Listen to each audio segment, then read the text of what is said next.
Here with Trey Mancini, new to the Arizona Diamondbacks this year. And for fans that don't know you here in Arizona, what they may not know is that you just had your 5-year anniversary of finding out that you had colon cancer. It's been 5 years, you beat it.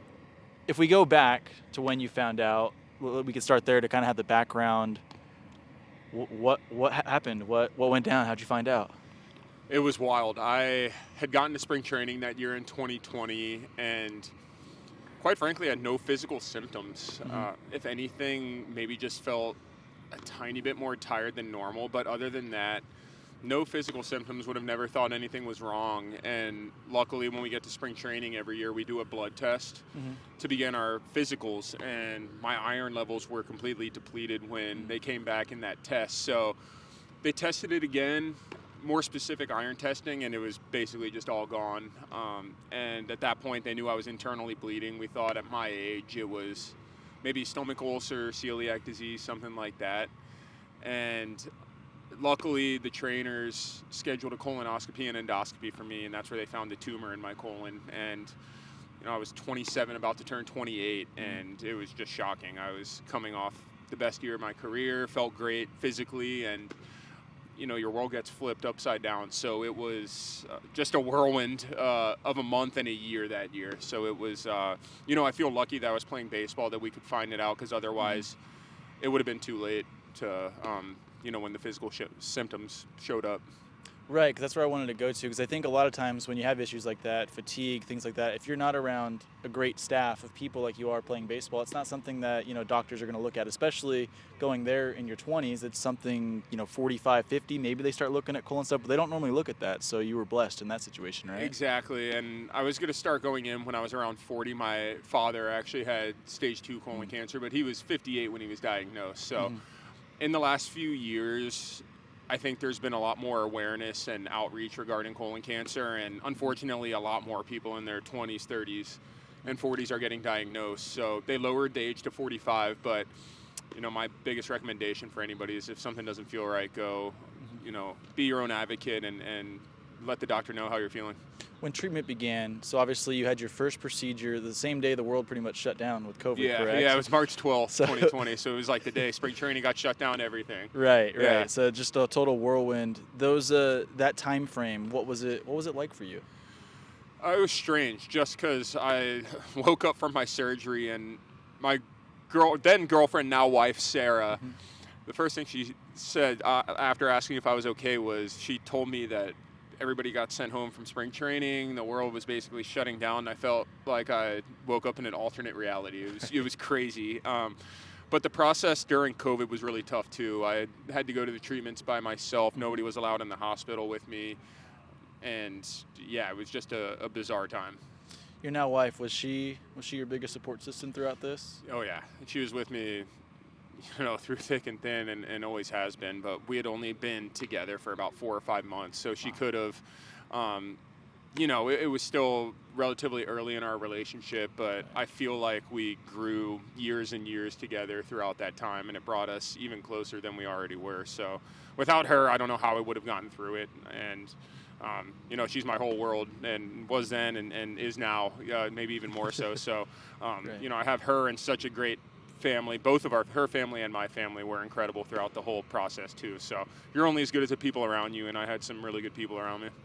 Who were some of the other people around you that you really leaned on during that time? So my parents, my sisters, Sarah's whole family, I'm really close with a lot of my aunts and uncles and cousins, and I have such good friends, so I had a big wide net of support from everywhere. But particularly, I think talking to other colon cancer patients, people who had been through it before and knew what I was going through, talking to them was definitely the biggest, I guess relief to me during it, knowing that some people went through it and were okay now. It definitely helped me out mentally, because I'm not going to lie, there are a lot of days where I woke up and didn't think I was going to live very long. So it's a really tough, diagnosis to receive, and some days are really tough, but if you have good people around you, they can get you through it. What was your mindset when you first found out? Was it more just not sure what to do? Was it, I'm just going to attack this thing? Like, what was your actual mindset like? Yeah, I mean, I felt like I had no choice but to attack it, and I wanted to survive and live a long life, whatever that entailed. If I would have had to sacrifice my baseball career or anything in that regard, I would have done it. You just go into fight or flight mode, and it definitely makes you prioritize what's really important in life. And trust me, baseball is extremely important in my life, but whenever you're faced with around a 50-50 shot of living or dying, you want to live. So that's on the forefront of your mind, and you do whatever you can to make that happen. And one last thing through this part of your story, when was the day that you found out that you were cancer-free? It was September 21st, 2020. I had finished chemo, and my scans looked good and everything, so I guess that was the day that they say you're cancer-free, but I'm not going to lie, the years following are tough too. You get checked up every 3 months. You're monitored pretty closely, making sure that it doesn't come back, because if it does, the prognosis is not very good. So that's always kind of on the forefront of your mind too, and it's tough to go back to normal life and also have that in the back of your mind. It can be tough, but all you can do is push through every day and wake up and appreciate where you are and what you have in life. Could you have imagined while you were going through it that life would take you where it has now? You're married, you win a World Series, you're still here playing baseball, trying to crack a big league roster 5 years later. Could you have imagined that at the time? No. I feel very lucky, and a win to me then would have just been being alive now. So everything else is just, icing on the cake, and I feel so lucky and blessed to be where I am. And I try to return the favor as best I can. Like I mentioned earlier, those who helped me when I was going through chemo, that had been through it before, I try to help anybody that reaches out and let them know that they'll get through it, and kind of give them some advice on how to curb the chemo nausea, different things like that, just the right mindset to have throughout it, because it's really tough. There's some really tough days that are in there. So all you can do is do your best to stay positive and give yourself a good chance of living a long life after. Do you consider yourself an advocate or somebody that wants people to share their stories going through colon cancer or different types of cancer with you? Like, how do you see yourself in that realm as someone that's gone through it and come out the other side now and has a platform? Yeah, I mean, I think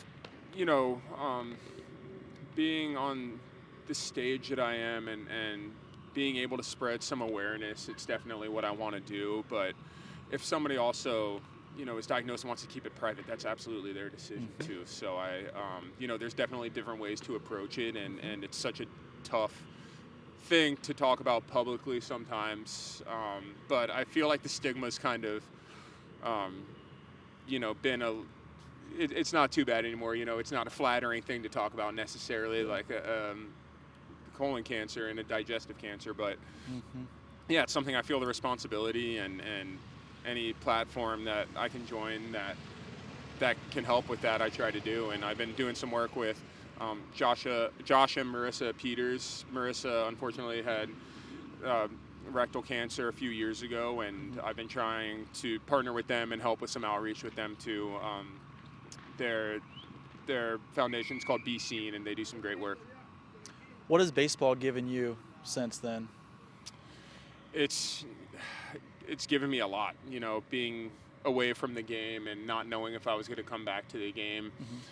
You definitely have a newfound appreciation whenever you come back, and I still have the same intensity, I'd say, that I always have. You still want to do well, but you realize how lucky you are to do what you wanted to do since you were a kid, especially when you're away from it. So I got that in 2020, and last year I honestly thought I was, possibly done and going to retire too. So whenever you're away from the game, it gives you just that outside perspective of how lucky you are to be playing affiliated baseball, to have played in the majors as long as I've been lucky enough to do so.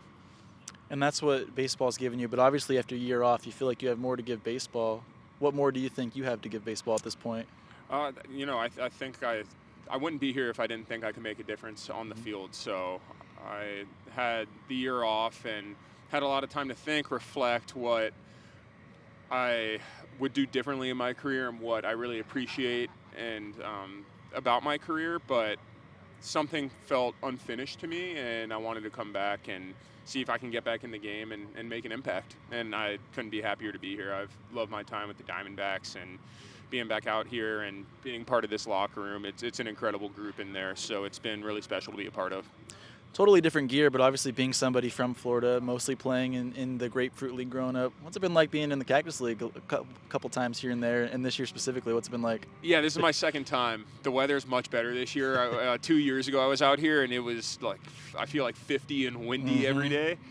So second stint has been much more pleasant, I'd say, weather-wise. Yeah. But like you said, I'm from Florida and grew up about an hour and a half from Sarasota, which is where I've had most of my spring trainings. I love it there, but I really enjoyed the Cactus League. It's nice having all the stadiums close together out here, and you get a lot of good work in, and it's been great. And the last thing I got for you, so coming here on a minor league deal, trying to crack the big league roster, getting to know these guys this year, what do you think makes this team so unique? I hear this a lot from some different national baseball writers and different people around. There's something unique with this Arizona Diamondbacks culture. What are you noticing about it? Yeah, I'd describe it as a kind of quiet confidence. I think the core of this team's been together for a few years now. They made the World Series a couple years ago, obviously. Had a great season last year. Yeah. Should have been a playoff team, but, with that record. But the NL was, had some really, really good teams in it last year. But this team should be right back, in that mix again this year. And I think it's, not to sound cliche, but I think having a lot of veterans who have been around for a long time mixed with a really good young core is the best recipe for success in baseball, and this team's the epitome of that. So you feel it, you see it every day when you're here, and it's a special group. Have you felt yourself kind of rubbing off on them a little bit with just things you've gone through, or not so much? No, at first I tried to just blend in, Yeah. like you don't want to come in and they've got a good thing going here, so you just try to kind of blend in and be part of it. So if anybody asks me, some sage advice or anything, I try to give it to them, but for the most part, I just try to be one of the guys. It's once the gray starts coming in a little bit. Yeah, I got a few in starts there. coming. Yeah, I get it. My fiance finds some every once in a while, and I'm like, I'm not at that stage yet, but Oh yeah. you start hearing yourself drop nuggets in different places. You're like, okay, I guess it's coming. Oh yeah.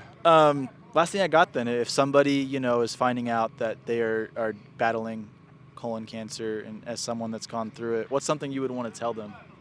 That there's light at the end of the tunnel. It's an extremely tough diagnosis to receive. It's shocking. It flips your world upside down, but there's going to be great people around you, your doctors, nurses, everybody wants to help you get better and live a long life. And, lean on everybody around you. You're not going to get through it yourself. So, like I said, you're only as good as those around you, so make sure you surround yourself with great people.